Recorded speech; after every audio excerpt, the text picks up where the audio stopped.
Të nderuar teleshikues, përshëndetje. Takohemi sërish në këtë emision të radhës. Sot do të flasim për sistemin e drejtësisë Kosovë. Ka zhvillime interesante kohëve të fundit. Ka ndodhur disa gjëra.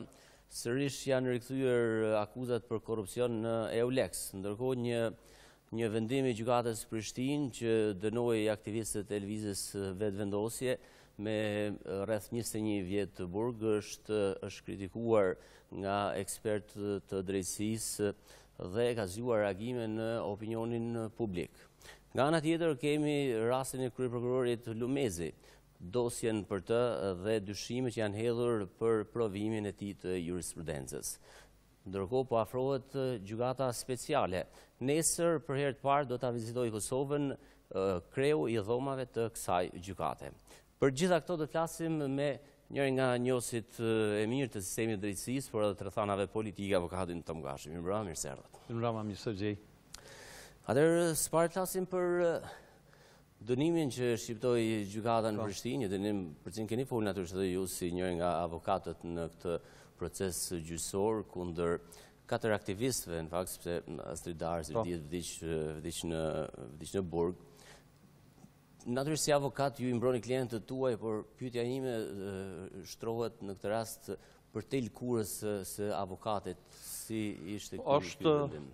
Blerimin është paksa e çuditshme për shkak se na kemi ardhur në një situatë ku faktikisht gjykata themelore në Prishtinë është marrë ky gjykim, nuk i ka besu vetë provave të veta, apo nuk i ka besu provave të cilat i ka prezantuar prokurori në tentimin e tij për të dëshmuar fajësinë e klientëve tanë, aktivistëve të lëvizjes vetëvendosje, dhe prokurori në shumë raste ka deklaruar në mënyrë indirekte këto prova janë krejtësisht fajësuese. Thotë ne nuk kemi pas asnjë provë gjatë këtij gjykimi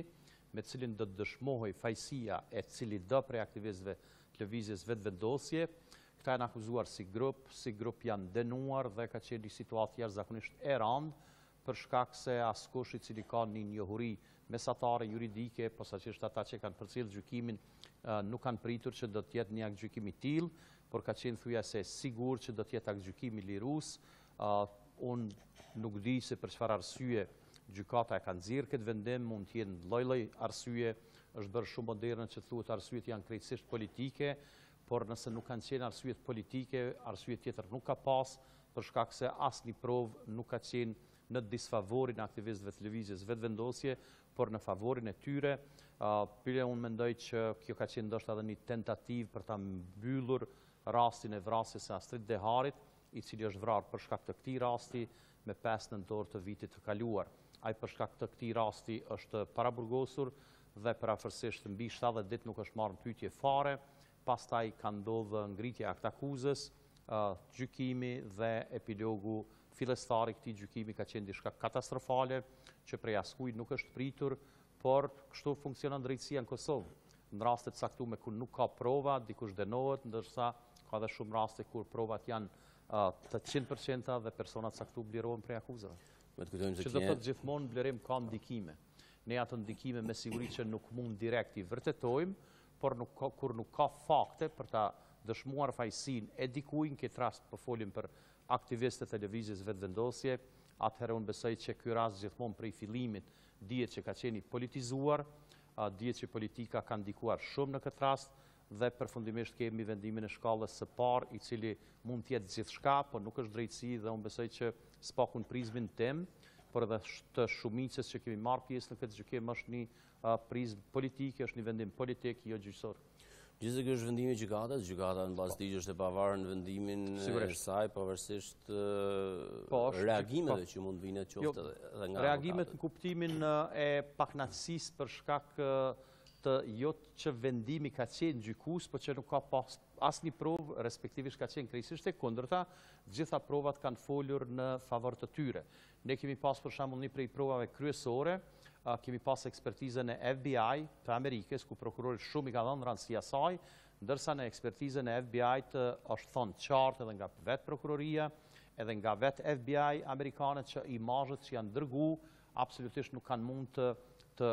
vrehen, nuk kanë mund të vërtetohet prania e 4 aktivistëve të lëvizjes vetëvendosje në natën e 4 gushtit 2016, kur është hedhur me granata hedhës së është gjuajtur ndërtesa e Parlamentit Republikës Kosovës. Dhe të gjitha provat, duke fillu prej gjurve të ADN-s, prej gjurve të gishtave, prej gjitha prova teknike që askush nuk mund të ndryshoj, kanë qenë në favor të tyre, në favor të pafajësisë tyre, por të shohmi gjykata si do të arsyetoj këte, dhe sigurisht që në mbetet rruga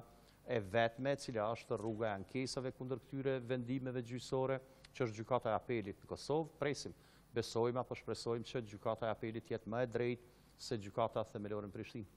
Ka plot vendime që apeli i shfuqizon, apo i kthen në rishqyrtim? Po, sigurisht, prapë të them, ne i kemi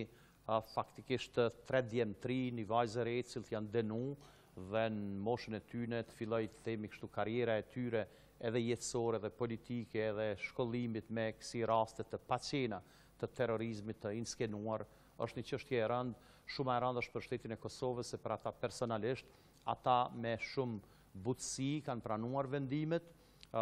dhe kanë deklaruar gjithë se cili prej tyre veç e veç dhe gjithë në grupë se ky vendim dhe ky gjykim në prizmën e tyre, në prizmën time, është vetëm një vendim politik. Të këtëm që klienti juaj është dënuar në 8 vjetë, është edhe njëkohësisht deputet i Kuvendit të Kosovës. Tani ky dënim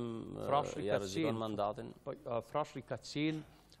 një prej të akuzuarve që në këtë rast është shqiptuar dënimi prej 8 viteve burg, ai faktikisht ka qenë i vetmi person që që ka fitu mandatin e deputetit Kuvendit në Republikës Kosovës prej arrestit shtëpiak, që i bie se populli i Kosovës apo votues që kanë votuar atë nuk kanë besuar në teorinë e akuzimit nga ana e prokurorisë dhe nuk kanë besuar në teorinë e fajësisë së tij apo implikimit të tij në këtë rast. Ai sigurisht që nuk do ta humb mandatin e deputetit nëse lirohet prej paraburgimit më shpejt se 6 muaj, por në situata tjera në çështjet e Kuvendit Kosovës që mund vije edhe deri tek ndrimi, do të thotë deri te humbja e mandatit sa i përket atij dhe zaventësimi me një deputet tjetër të lëvizjes vetëvendosje i cili ka fituar vota më pak se ai, po që në këtë radhë do të vinte deri te zaventësimi i tij me dikën tjetër prej lëvizjes vetëvendosje. Që i bien për të mbetur deputet i Kuvendit, duhet që apeli brenda kësaj periudhe të jap një verdikt apo? Po, na shpresojmë që apeli do të vendosë shumë shpejt. Apeli dhe ashtu e ka një obligim ligjor, gjykata e apelit, që 3 muaj pasi që rastit shkon tek ata, që ata do ta vendosin për shkak se 3 prej të dënuarve janë dërguar në paraburgim, me qenë se dënimet janë mbi 5 vite, dhe besojmë që apeli unë nuk mund t'ja pa fate, po parafërsisht ndoshta për 2-3 muaj do ta zgjidh këtë çështje dhe shpresojmë që do të jetë një vendim i drejtë që në këtë rast nuk do ta humbte as mandatin e deputetit Kuvendit Kosovës, Frashër Krasniqi, nëse rasti mbyllet në favor të tij dhe të tjerëve, apo eventualisht nëse rasti kthehet në rigjykim, sepse atëherë nuk është e nevojshme të qëndrojnë paraburgim. Këta i kanë respektuar gjitha masat që kanë qenë prej masës së paraburgimit, arrestit shtëpiak, të lajmërimit në stacion policor dhe nuk ka ndonjë arsye që të qëndrojnë në paraburgim më tepër se derisa të nxjerrë vendimin gjykata e apelit. Për Astrid Deharin, pra të ndjerin, i cili vdiq në burg, ende ka mister rrethanat e vdekjes tij. Keni pasur bashkë me familjarët, pra prindrit e Astridit, ju si avokat i këtij rasti, keni pas një takim me kryeministrin Haradinaj. Qeveria ka ndarë në fakt 50.000 euro për të bërë hetimet e tjera. Çfarë po ndodh dhe sa keni shpresë se do të hidhni dritë mbi ato pista që ju si avokat dhe familja beson se ka ndodhur në fakt ky rast? Faktikisht kryeministri zoti Haradinaj në ditën e dytë pas mbushjes së 1 vjetorit të vdekjes së Astrid Deharit në qendrën e paraburgimit në Prizren, ai ka ftuar familjen Dehari, prindërt e Astridit, kam qenë edhe unë në takim në zyrën e kryeministrit. Ne kemi biseduar rreth propozimit të familjes së Dehari për të angazhuar një institut zvicran të mjekësisë ligjore që në kuadër të atij instituti do të kryeshin hetime të pavarura dhe në kuadër të hetimeve të pavarura edhe ekspertizat të pavarura që një herë për gjithmonë të mbyllet juridikisht rasti i vdekjes së Astrid Deharit. Kryeministri ka qenë jashtëzakonisht kooperativ dhe tash kanë me të shqyrtohet aspekti ligjor. Qeveria ka ndarë një shumë të caktuar në Ministrinë e Drejtësisë dhe familja e Astrid Deharit është përcaktuar për institutin e njëjtë që ka pas kërkesa edhe më herët që instituti zvicran të angazhohet në këtë rast. Unë besoj që kjo do të ndodhë dhe besoj që zoti Ramush Haradinaj në cilësinë e kryeministrit nuk do ta zvarrit këtë çështje, por shumë shpejt do të zgjidhet çështja e delegimit të këtij rasti në institucionet zvicrane dhe pastaj ata do të kenë kooperim në bazë të ligjit për kooperime ndërkombëtare në drejtësi, në lamin penale, sigurisht që me Ministrinë e Drejtësisë, me prokurorinë kompetente që është në Prizren dhe rasti përfundimisht do të zgjidhet. Këte kanë deklaruar edhe familjarët e Astridit që ata në aspektin juridik do ta pranojnë çfarë do lloj vendimi që të vjen dhe unë pak sa është e çuditshme edhe qeveria e mëhershme ka qenë do të thotë ka qenë pro kësaj ekspertize, mirë po ata kanë kufizuar me do çështje teknike që instituti duhet jetë në kuadër të një shteti të Bashkimit Evropian apo Shteteve të Bashkuara të Amerikës. Familja është përcaktuar për institutet zvicrane, sepse ata ju besojnë atyre dhe kanë jetuar për 20 vite në Zvicër. Është natyrore që dikush t'i besojë një instituti ku sadopak e njeh edhe funksionalizimin e shtetit, do thotë kanë besueshmëri që provat nuk mund të manipulohen, që ekspertizat zvicrane nuk mund të manipulohen dhe kjo është e tëra. Unë gjithmonë kam deklaruar, por edhe familja e Deharit kanë deklaruar se besojnë që Ramush Haradinaj si njeri ka një ndjeshmëri më të madhe se të tjerë për shkak të jetës së tij, për shkak të rrethanave që ai ka përjetuar vetë personalisht dhe familja e tij dhe që vendimi do të jetë pozitiv në aspektin e angazhimit të institutit zvicran që një herë për gjithmonë të vijë një hetim i pavarur, të vijnë ekspertizat e pavarura dhe të mbyllet juridikisht ky rast. Rast që ka qenë shumë mediatik, ka zgjuar shumë reagime, din deklaratat tuaja si avokat, u shndroni atyre asaj piste që ju besoni se ka ndodhur rasti. Dikuj duket e pabesueshme, por unë po them për shikues të juaj në mënyrën më të lehtë të mundshme. Astrid Dehari në thojza ka mund me bë vetvrasjen çfarë do mënyre, po jo në mënyrën që është paraqit. Që i bie ne kemi pas edhe ekspertiza se është vrasje e pastër, vrasje e kulluar, prej kuj është bërë, kush e ka bërë, atë është çështje e organeve tjera të ndjekjes që do duheshin ta hetonin pistën e vrasjes fillimisht, sepse edhe ata e pranojnë që ka qenë një vdekje e dhunshme. Momentin që ka vdekje të dhunshme, edhe sipas dispozitave ligjore, hetuesia, policia, prokuroria, të gjithë duhet fokusohen mbas ka ndodhur një krim, e jo që disa minuta pasi që është dhënë lajmi për vdekjen e tij, kemi pas deklarata kontraverze edhe të shefit policisë regionale në Prizren, edhe të ish kryeprokurorit zotit Syl Hoxha. Njëri thotë që Astriti ka vdekur për shkak të mbidozës me medikamente, me barna, tjetri deklarant që ai ka vdekur në rrethana krejt tjera dhe nuk janë hulumtuar ato në ato momente, kështu që kanë qenë deklarata të pamatura,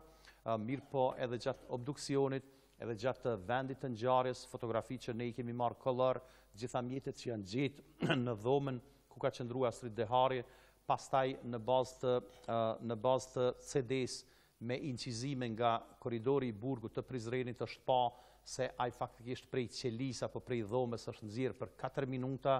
pasi që është identifikuar, pasi që janë hap qelit dhe personi i cili i pari e ka pa, rrethana paksa më ndryshe, rrethanat themi kushtimisht misterioze, ka vdekur në një burg tjetër që është në burgun e Lipjanit, meqense është transferu prej burgut të Prizrenit në Lipjan.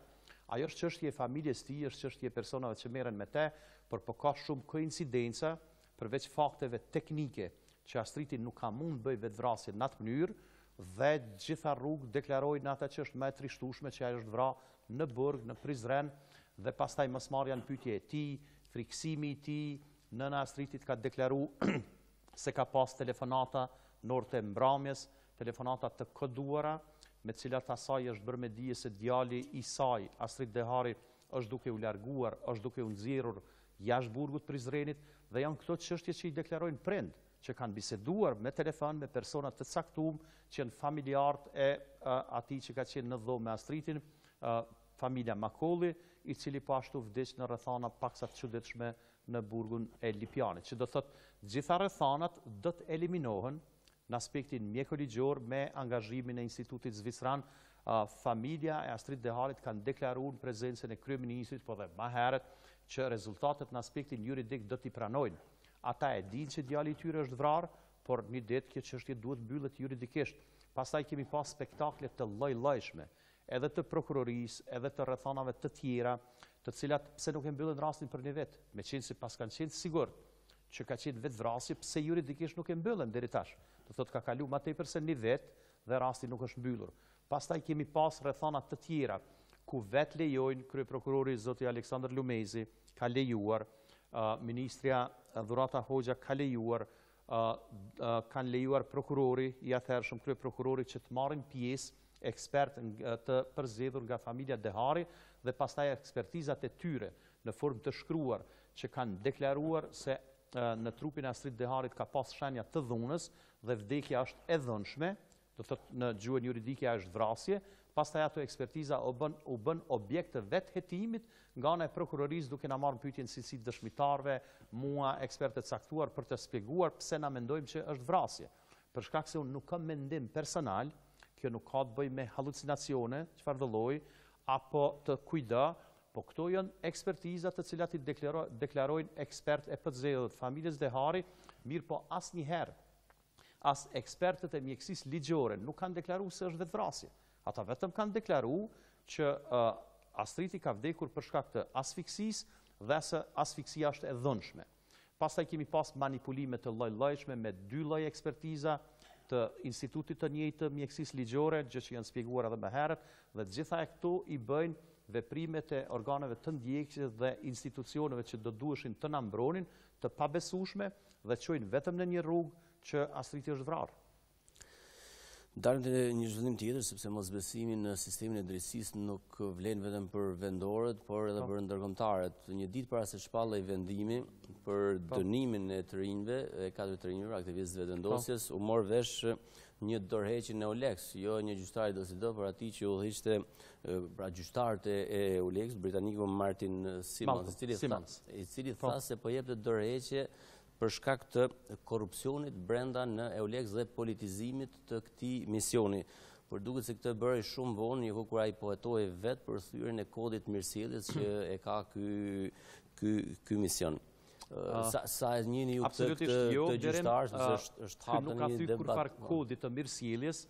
dhe unë më njerë për ndërlidhna prapë me deklaratat e zotit Ramush Haradinaj në cilësinë e kryeministrit Kosovës, që ai deklaroi se sigurisht që deklaratat e kryegjyqtarit apo kryetarit të gjyqtarëve të Eulexit do të ishin të mirëseardhura, prafërsisht kështu, dhe më të besueshme sikur ai t'i thonte këto derisa ka qenë në mision. Sigurisht që Ramush Haradinaj nuk mund ta di çdo land Kosovë që punohet. Ne kemi punuar në raste të caktuara që ka të bëjë me rastin Drenica, ku pa asnjë fakt është dënuar Sulejman Selimi dhe të tjerë, dhe i cili gjendet në vujtje të dënimit për shkak të kompozimit të palegjshëm të njërit prej paneleve që ka qenë në rastin Drenica dhe gjyqtari Malcolm Simmons ka qenë i gatshëm dhe ka dhënë deklarata në formë të shkruar që do të dëshmoj para një paneli të Gjykatës Supreme të Kosovës që paneli i Gjykatës së shkallës parë ka qenë panel krejtësisht i kundërligjshëm. Para më kemi ardhur në situatë ku sipas Malcolm Simmons, kryetari i trupit gjykues, e merr dashnorën e vet dhe e emëron faktikisht që të jetë në panelin gjykues dhe panelet gjykuese gjykojnë prej 3 gjyqtarëve, që do të thotë ai rezultatin e ka pas faktikisht në kokën e vet vizatuar me ende pa filluar gjykimi. Do thotë gjithmonë është votuar dhe kur votojnë 2 gjyqtarë që dikush është fajtor, gjyqtari i tretë mund të mos votojë fare apo të votojë kundërt, vendimi mbetet i tillë. Dhe Malcolm Simmons ka qenë në gjendje që ta ndihmojë drejtësinë kosovare, mirë po këta nuk kanë pranuar asnjëherë. Që i bie se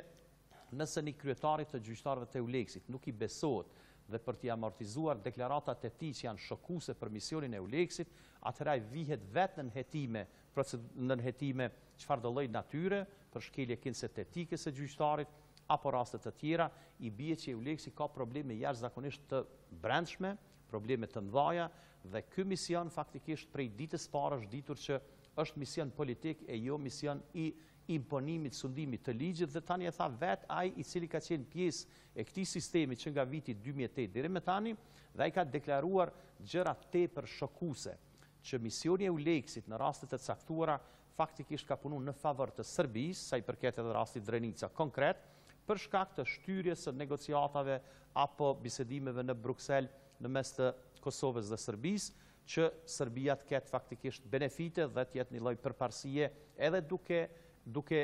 e shfrytzuar edhe gjykimin e rastit Drenica. Dhe nëse një gjyqtarit e Euleksit, një kryetarit gjyqtarëve të Euleksit, nuk i besohet, atëherë nuk di kujna duhet mi besu në misionin e Euleksit. Dhe sikur të ishmi ne shtet normal, e që definitivisht nuk jem,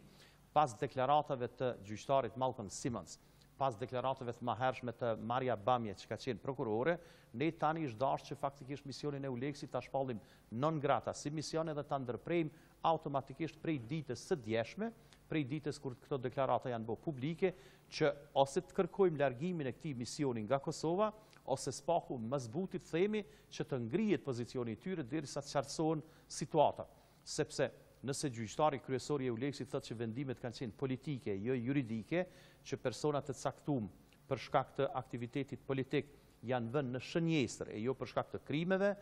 dhe raste të tjera që ne nuk i dim, por në bazë tyre mundem me imagjinu se si ka funksionu drejtësia kur gjyqtari, sipas Malcolm Simmons, kryetari i trupit gjykus, i qunë ish komandantët dhe luftarët e UÇK-s në rastin Drenica i qunë si bisha dhe i qunë i ofendon, do thot mënyra të lloj-llojshme, atëre që na duhen neve ata gjyqtarë, cilë faktikisht po vinë një farforme po na nxin jetën dhe nuk po na lënë që ne drejtësinë dhe ta marrim dur tona dhe faktikisht na ta krijojmë vetë një sistem juridik sepse kanë kaluar 18 vite pas lirimit të Kosovës dhe tani më po bëhet shumë shpejt viti i 10 prej shpalljes pavarësisë. RTK në fakt ka raportuar 2 net në lidhje me këto fakte që kompromitojnë misionin e Euleksit, por nga ana tjetër mediat kanë hedhë disa informata, kanë publikuar për cilësinë e Simmons. Nëse ka pas gjyqtari unë kam qenë në shumë gjykime ku ka qenë ky kryetari i trupit gjykus. Nëse ka pas një gjyqtar të ndershëm, të dijshëm, të guximshëm dhe i cili ka qenë jashtëzakonisht jurist i mirë, atëherë ka qenë Malcolm Simmons. Kështu që ato janë çështje të porositura prej atyre të cilët kanë mision për ta dëmtuar kredibilitetin edhe ti personal, që deklaratat e tij janë shokuese, se deklaratat janë shokuese për shkak se ka bëj me misionin më të madh të sundimit ligjit ndonjëherë që është formuar nga Bashkimi Evropian. Dhe nëse ky mision vjen në pikë pyetje, $800 milionë janë shpenzuar. Po, sigurisht. Nga BE-ja. Nëse ky mision vjen në pikë pyetje për shkak të këtyre pretendimeve, atëherë me siguri që pala tjetër, në këtë rast vetë misioni i Euleksit, dëshiron që t'i zbut këto sa më tepër që është e mundshme dhe që sipas tyre kjo do të harrohet, kjo çështje do të harrohet, por prapë po them, sikur ne të vepronim si shtet, atëherë do duhet të kërkonim sqarime dhe do duhet të kërkohet ndoshta edhe largimi i misionit të Euleksit prej Kosovës. Si e shpjegoni se edhe pavarësisht këtyre fakteve që janë të rënditshme megjithatë për këtë mision, nuk është se ka një reagim të fuqishëm nga politika kosovare. Paktën deri tani nuk kemi parë diçka. Ky edhe ka shpjegu pse. Nëse Malcolm Simmons deklaron se misioni e Euleksit që është imponimi i sundimit ligjit është mision politik, atëherë politikan e caktuar, shumica prej tyre, nuk kanë pas kurfar arsye që të friksohen apo që të kenë një lloj droje prej hetimit nga ana e Euleksit, sepse pas kanë bashkëtuar bashkë. Dhe vetëm një pjesë e vogël e tyre që në mënyrë direkte apo indirekte është vënë në shënjestë të misionit e Euleksit, ata me siguri që i kanë problemet e tyre, me siguri që e shfaqin mlefin e tyre, por të tjerë janë rahat sepse nuk janë ngacmuar nga ky mision. Do thotë nuk kanë arsye që të reagojnë më ashpër se që janë duke reaguar. Kjo nuk është hera parë që ka afera të tilla në Euleks, kemi rastin e prokurores Marja Bamje, e cila në fakt di si përfundoi pastaj sepse misioni u kundërvu asaj. Misioni tentoi që ta shpallë edhe të çmendur para menonte, misioni ku ka punuar ajo vet. Dhe nëse misioni e Euleksit ka tentuar që ta shpallë të çmendur, atëherë qysh do duhet i besohen aktakuzave që i kanë ngritur ajo, sepse me aktakuzat të saj apo me aktgjykime të Malcolm Simmons dikush ka mbetë në burg. Edhe dikush është denuar apo është liruar apo ka pas konotacion tepër tran për diken dhe atëherë çysh pi bjen.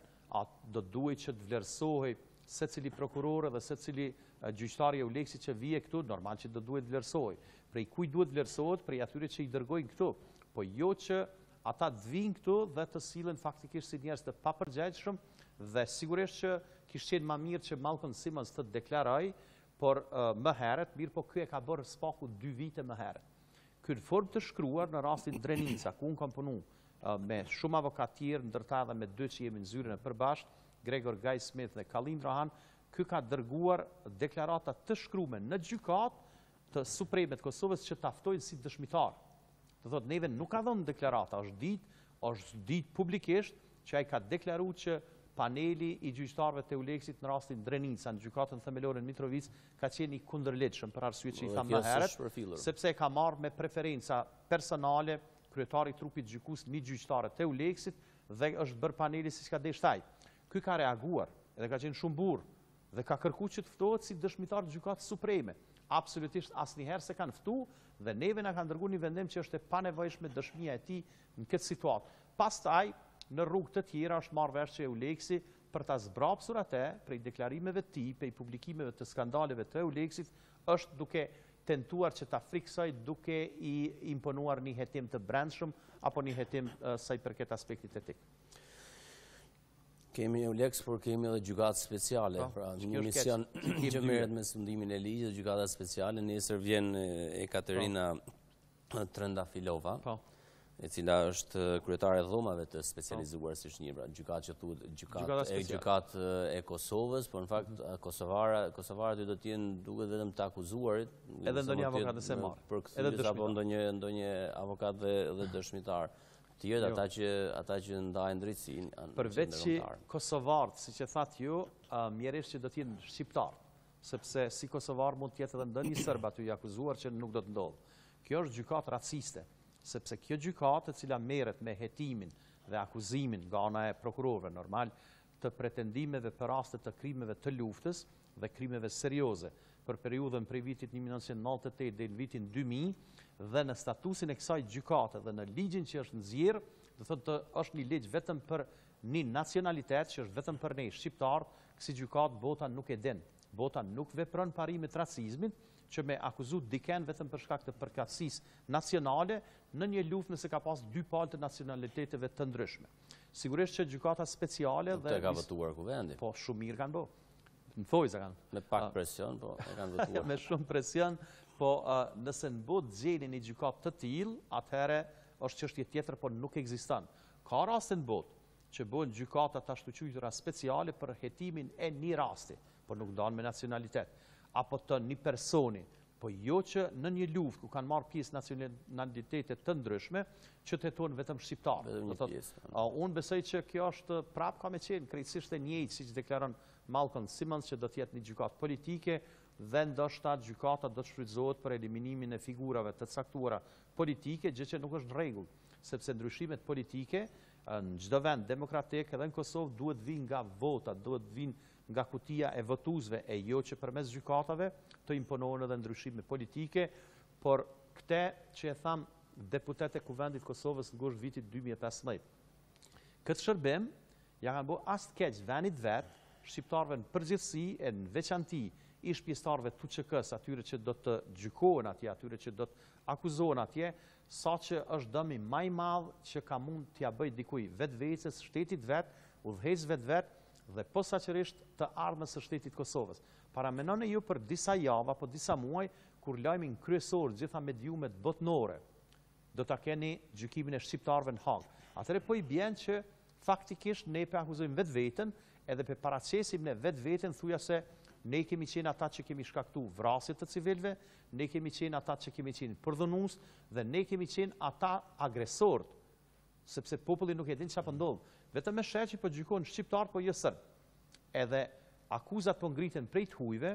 gjyqtarët janë të hujt dhe aktorët e vetëm janë shqiptarët, në këtë rast që do të jenë ushtar apo komandant apo kushdo që të jenë në sallën e gjykimit do ta kenë rolin vetëm si të akuzuar, do të ketë edhe dëshmitar shqiptar edhe eventualisht ndonjë avokat, por gjithë aktorët të tjerë janë të huj, janë ndërkombëtar dhe kjo gjykatë është gjithçka përveç çështës e Kosovës. Paramenoni sa është çesharake, kur edhe ne avokatë e Kosovës, do thotë nëse ne avokatë të Kosovës mund të punojmë gjitha gjykatat e Kosovës, pa marrë parasysh ku është, në gjykatën speciale duhet bën aplikime të posaçme dhe me kriteriume të posaçme. Dhe janë 1 milion arsye tjera, të cilat shikues të juaj i kanë dëgjuar, një pjesë tyre edhe e dinë, që e bëjnë gjykatën vetëm formalisht si kosovare, po kjo është krejt gjykatë e huj. Kush i pagon shpenzimet për atë gjykatë? Kush janë gjyqtar? Kush janë prokuror? Të hujt, nëse të gjithë janë të hujt, edhe gjykata është e huja. Absolutisht kështu është. Ju jeni regjistruar me siguri. Jo, ne do të aplikojmë me grupin tim të avokatëve vetëm nëse kemi klient të fuqishëm që i mbulon shpenzimet tona, përndryshe kam qenë në rast të mbrojtjes, si avokat mbrojtës edhe i zotit Ramush Haradinaj në Hagë, edhe i Fatmir Limaj në Hagë, dhe përveç arsyeve të biznesit ekonomike, kur farë dëshire tjetër nuk kam me qëndru në Hagë, se për mua është një qytet shumë i zëmt dhe ka shumë gjëra negative që nuk përputhen me mënyrën e jetës sime. Dhe janë procese shumë të kushtueshme. Dhe janë kushtueshme, po janë edhe të gjata. Do thotë ne gjykatën speciale do ta kemi mbi kokë si popull, si shtet i ri, parafërsisht për 5 deri 15 vitet e ardhshme, temat kryesore do të jenë këto. Dhe ne nuk e kemi as listën e atyre që do të akuzohen. Themi kushtimisht që është raporti i dikmartit, po atëherë në të akuzohen gjithë ata nëse ka prova, kush është në raportin e dikmartit dhe kjo gjykatë mbyllet. Kjo gjykatë nuk ka fillim, nuk ka mbarim, nuk ka kushte, nuk ka ligje dhe asgjë nuk është e Kosovës. Asgjë nuk është atje shqiptare në aspektin formal apo ligjor, mirë po është tepër e damshme për shtetin e Kosovës. Dhe ju i dini disa prej akterëve, të cilët shumë kanë insistu që të themelohet kjo gjykatë dhe peshinit tash që e kanë ndru mendjen, duke fillu prej presidentit Zoti Thaçi, që e kanë ndru mendjen i cili deklaron kohën e fundit që kjo ka qenë një është gjykatë faktikisht është e damshme, por ka qenë tepër e nevojshme për shkak se rasti do të mund shkonte në OKB. OKB-ja kur nuk do votonte një gjykatë të tillë raciste, që të jep, do thotë që të jetë e lehtëshme të gjykohet vetëm njëra palë, sepse këtu kemi pas luftë të dy palëve të serbëve dhe të shqiptarëve. Dhe dihet kush e psuan megjithatë në Po e psuam ne, po kur i shohim në CNN, vetveten të akuzum, atëre populli, atëre ata që e shikojnë, do thotë nuk e dinë se çka ka ndodhur. Kosova është shumë vend i vogël dhe nuk është Kosova qendra e problemeve edhe të fokusit botnor. Kosovën çdo ditë edhe më pak e njohin botë, për shkak se fatmirësisht nuk kemi na ndonjë problem që i rrezikon fqinjet. Problemi kryesor ndoshta joni është vetë izolimi apo izolimi që na është imponu nga politikanët tanë. Do thotë politikanëve tanë do të më falendëruar edhe për gjykatën speciale, edhe për izolimin total. Do thotë kjo Kosova është faktikisht një vend më i izoluar në botë, për shkak se s'mund të lëvizsh askund dhe është shumë lehtë me qeverisë me një popull i cili nuk din absolutisht gati kur gjë për çfarë ndodh jashtë kufive të Kosovës, sepse mbi 90% nuk kanë mundësi të thojnë fare. Fare për fund të kësaj interviste do të ndalemi shkurtimisht te dosja këtyre javëve të fundit e kryeprokurorit të Kosovës, Aleksandr Lumezi. Tani sigurisht e keni përcjellur zhvillimet dhe opinioni, është raportuar pra dyshime mbi falsifikimin e provimit të jurisprudencës, kemi parë deklarata, u angazhua një prokuror me shpejtësi, me shpejtësi u mbyll si rast dhe Po, fillimisht me deklaru që Aleksandr Lumezi kur nuk ka qenë nën hetime penale, apo në çfarë do lloj hetime për dyshimet e pretenduara nga persona të caktuar për falsifikimin e provimit të jurisprudencës. Unë po ju garantoj personalisht që Aleksandr Lumezi e ka dhënë provimin e jurisprudencës, se dëshmin e ka dhënë vetë, dhe thotë e keni pa certifikatën që e kam të njëjtë edhe unë, se dallimin mes me dhe ti është 4 vite, dhe provimi i tij është i pastër si loti. Montimet që janë bërë nga personat caktuar, pastaj mlefi ndaj tij, unë nuk di për çfarë arsye, sepse situata të njëjta i kanë kriju edhe matranda, në ditën kur ai është zgjedhur kryeprokurori i Kosovës, paramenon ata e kanë akuzuar për kinse implikimin në korupcion apo të themi në vjedhje të rreth 200 milion euro. E kanë akuzuar kinse në implikim për vrasje. Dhe ai mbet prokuror dhe u zgjedh prokuror se nuk kanë biografinë e tij asgjë të papastër. Ndërsa aspektet procedurale, aspektet teknike, të cilat kanë ndodhur vitin 1991, ato janë çështje për të cilat ky nuk ka përgjegjësi. Janë çështje të cilat thjesht janë spjeguar, janë marrë pyetje nga policia e Kosovës, dëshmitarë të cilët kanë qenë në atë kohë në funksione të caktuara dhe çdo gjë është pastruar. Unë besoj që është një aferë e cila po i imponohet Aleksandr Lumezit, por sa i përket provimit, jo, ka fol dje, ku ka fol dje. Në ngjarje po nuk është se po ballafaqohet. Po nuk ka nevojë mu ballafaqu bashkë me gjithë kënd, sepse ai ka pas 2 deklarata. Unë me një medium kam deklaruar se faji, thojza Aleksandr Lumezit është vetëm që ka fol 2 herë për problemin e njëjtë që ja kanë imponuar. Ai ka dhënë një deklaratë fillestare, që diploma e tij apo certifikata e tij është origjinale, është vërtetuar edhe në nënshkrimi, janë marrë në pyetje edhe ata të cilët kanë qenë në panelin intervistues prej tij dhe dokumentacioni origjinal që është Ministrinë e Drejtësisë e konfirmon se certifikata e tij e provimit jurisprudencës është e vërtetë, është legale dhe nuk ka kurfar problemesh. Për çështje të fotokopjeve që janë dorëzuar në arkivin e Kosovës dhe që nuk dihet as kush i ka dorëzuar, as kush i ka pranuar si fotokopje, ai nuk ka kurfar përgjegjësie. Ndërsa në origjinale, aty ku emri i tij është në origjinal i shkruar dhe në emrin e tij janë gjetur emra të tjerë, aty ka qenë përgjegjësia e tjerëve për mos me humbë radhën. Thjesht është lyp me llak personi i cili nuk ka shkuar në provim. Ki mujt me paraqit provimin, o shënu emri i yt, edhe pastaj kam shkuan dhe nuk është përgjegjësia e tij për dosjet të cilat nuk kanë kurfar vlere, të cilat janë fotokopje. Unë besoj që është një presion i porositur nga personat saktum të cilët po bona kështu spidi,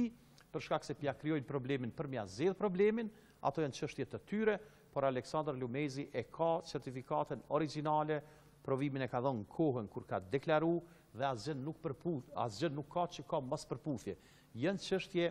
teknike, janë çështje të personave të tjerë që Aleksandër Lumezi as i ka njoft, ata janë referenta në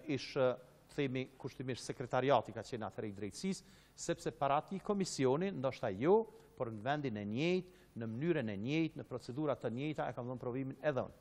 Dhe nëse Aleksandër Lumezi ka diplomën apo certifikatën e falsifikuar, garanci e ka më dhënë. Por nuk e kam as unë falsifikuar, as Aleksandër Lumezi dhe as kush tjetër nuk e ka të falsifikuar, aty ku është në regjistrin ato manipulime të pretenduara me ngjyrë apo me llak, ato janë çështje që nuk i përket atij. Do thotë diploma e tij është krejtësisht e pastër, certifikata e tij është e pastër dhe personat të cilët i kemi parë në media, unë nuk dua mi përmend me emra, të cilët ndryshe deklarojnë para kamerave televizive, një pjesë e tyre duket që kanë sensin e realitetit dhe krejtësisht ndryshe deklarojnë në deklarata zyrtare Policinë e Kosovës, ata persona sigurisht që kanë një mision caktuar, mund me qenë inate të rastësishme, mund inate të qëllimshme, por kurgjë nuk kanë vërtetuar. Do thotë ata vetëm e kanë vërtetuar që Aleksandër Lumezi ka kaluar nëpër instancat e caktuara, është dhënë provimi krejtësisht në mënyrë të legjshme, të rregullt dhe deklaratat e tij kanë qenë për çështje manipulative, të cilat vetëm ata e dinë pse i bëjnë. Avokat, faleminderit për intervistën. Faleminderit për ftesë. Ishte avokati Tom Gashi, ne shihemi javën tjetër.